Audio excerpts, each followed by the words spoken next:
그런데 문제는 이런 보이스피싱 자금 세탁 알바를 했던 사람들도 보이스피싱 조직원들과 거의 유사하게 수사가 되고 나중에 기소가 되고 또 형사 재판까지 받게 됩니다.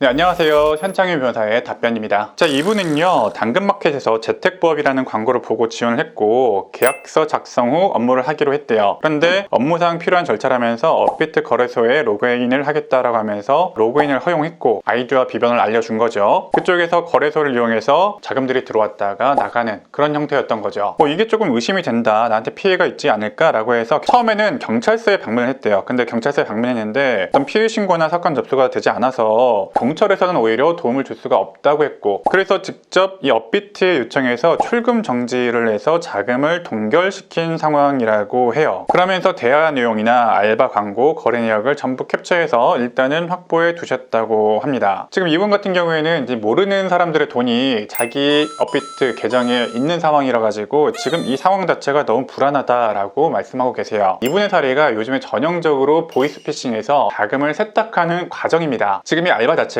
보이스피싱 조직에서 자금 세탁을 위해서 이분에게 알바를 제안한 것이고 이분의 업비트 계정을 썼던 거예요. 이 보이스피싱 범죄에는 두 가지 형태의 어떤 말단 조직원들이 필요해요. 첫 번째가 우리가 흔히 얘기하는 자금 수거책, 은행에 가서 ATM 가서 돈을 뽑고 중간 관리자에게 전달하는 그런 역할을 하는 자금 수거책이 필요하고요. 또 한 가지 잘 모르시는 것이 자금 세탁책이 필요합니다. 요즘에는 경찰 수사가 좀 발달해 있기 때문에 이런 수거하는 형태의 자금 세탁 유형은 많이 수사가 좀 되고 있어요. 근데 단순히 피해 금액을 인출해서 수거하는 것이 아니라 계좌를 몇 번 돌리는 형태로 요즘 진행되고 있어요. 처음에 피해자에서 대포통장 계좌로, 또 대포통장 계좌로, 또 대포통장 계좌로 한 다음에 그 다음에 비로소 인출하는 형태. 그러면 수사기관의 수사도 혼란스러워지고 아무래도 시간이 더 걸릴 거 아니에요. 이런 형태로 수사기관의 수사를 지연시키고자 하는 목적이 자금 세탁책 알바입니다. 그런데 문제는 이런 보이스피싱 자금 세탁 알바를 했던 사람들도 보이스피싱 조직원들과 거의 유사하게 수사가 되고 나중에 기소가 되고 또 형사 재판까지 받게 됩니다. 심지어는 최근에 부공판 기소가 되어가지고 실형을 사는 경우도 많이 발생하고 있어요. 실형을 살게 되면 단순히 몇 개월이 아니라 1년, 2년 이렇게 비교적 장기간 실형을 사는 경우도 많이 발생하고 있습니다. 그래서 지금 상당히 좀 아쉬운 게 중간에 경찰에 어떤 수사를 요청하고 조언을 요청했는데 지금 피해 신고나 사건 접수가 되지 않아서 도움을 줄 수 없다고 했다는 부분이 너무 아쉬워요. 실제로 경찰이 이렇게 얘기했는지도 약간 의심스럽습니다. 최근에는 경찰진흥범죄 수사팀에서 이 보이스피싱 범죄에 대해서 수사를 많이 하고 있는데 제보가 있다면 어떤 최소한의 조언이나 첩보를 활용하는 그런 노력이라도 좀 보여야 될 텐데 그런 것이 전혀 없었다는 게 좀 의아하고 아쉽게 느껴져요. 그래서 결국 이분의 경우에도 자신이 직접 업비트 계좌를 동결시켰다는 건데 만약 본인이 이렇게 직접 동결하는 조치가 없었다면 자금 세탁책으로 의심받을 만한 사정이 생겼던 거죠. 사실 지금도 이분에 대해서 추가적인 수사가 이루어질 여지도 있습니다. 그때를 대비해서 일단 자료들을 확보를 해 두신 상태이기 때문에 이 자료들을 통해서 향후에 어떤 항변할 수 있을 만한 노래를 좀 만들어 봐야 되는데 만약에 이렇게 빠르게 본인이 조치를 취하지 않고 경찰의 조력도 받지 못한 상태에서 계속해서 업비트 본인의 계정이 이용이 됐다면 빼도 막도 못하게 보이스피싱 수거책, 자금 세탁책으로 수사를 받을 만한 그런 상황이었던 거예요. 제가 생각하는 앞으로 5년 이내에 대한민국을 망하게 만들 범죄 3가지를 뽑자면 전세 사기와 보이스피싱 범죄, 또 폰지 사기 3가지라고 생각하고 있는데 그 중에서도 가장 탑은 보이스피싱 범죄입니다. 피해 대상들도 단순히 취약계층만이 아니라 최근에는 이 강남권, 돈이 좀 많고 어느 정도 지식이 있는 분께도 피해가 확산되고 있어요. 더 심각한 건 당근마켓이나 알바를 구하는 그런 사이트까지 자금 세탁책에 대한 알바 정보가 여과 없이 노출이 되고 있다는 거예요. 그러면 일반인들은 이런 정보가 없으면